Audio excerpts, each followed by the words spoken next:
Колеги, Заев е лажго. Криминалецот Зоран Заев вчера со лаги сакаше да се представи како честен човек, но комплетно се закопа и се уништи. Од вчера Зоран Заев е политички мртв. Ниту името му се исчисти, ниту образот му се обели, напротив Зоран Заев стана уште поцрн, уште понеморален, тој покажа дека не поправлив криминален ум. Заев вчера лажеше дека Врховниот суд донел некаква пресуда со која го прогласил за невин за криминалот со Глобал вреден 8 милиони евра. Ова е тотално неточно.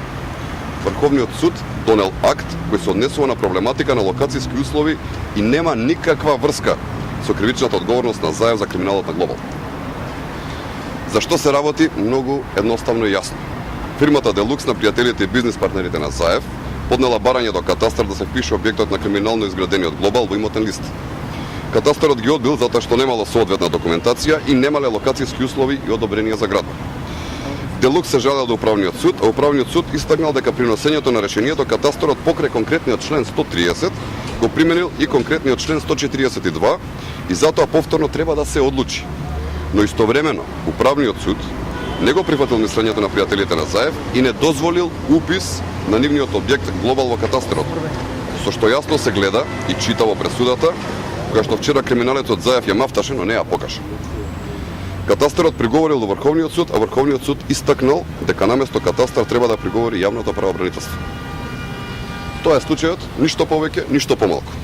Ниту Заев е чист, ниту криминално изградениот Глобал е запишан.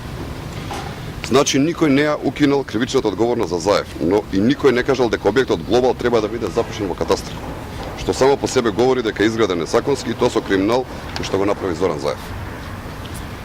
Заев, вчера безочно лажеше дека некој те прогласил за невин, а ти си виновен до гуша и за криминалот, но и за лагите кои ги кажуваш и зашто имаш судска пресуда за лажно сведочење.